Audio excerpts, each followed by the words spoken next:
Puthukkad police സ്റ്റേഷനിലെ എസ്ഐയെ കൊടകരയിലെ വീട്ടിൽ മരിച്ച നിലയിൽ കണ്ടെത്തി. കൊടകര ശക്തിനഗറിൽ താമസിക്കുന്ന 53 വയസ്സുള്ള ജിനുമോൻ തച്ചേത്താണ് മരിച്ചത്.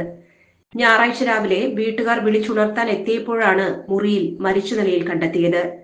കരൾ സംബന്ധമായ അസുഖത്തിന് ചികിത്സയിലായിരുന്നു. മികച്ച സേവനത്തിന് മുഖ്യമന്ത്രിയുടെ പോലീസ് മെഡൽ ലഭിച്ചിട്ടുണ്ട്.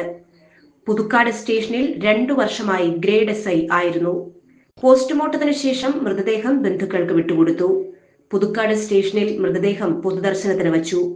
പുതുക്കാട് സബ് ട്രഷറി ഓഫീസറായ അജിതയാണ് ഭാര്യ. മക്കൾ ദേവിക, ജോബിക, മരുമകൻ സൂരജ്.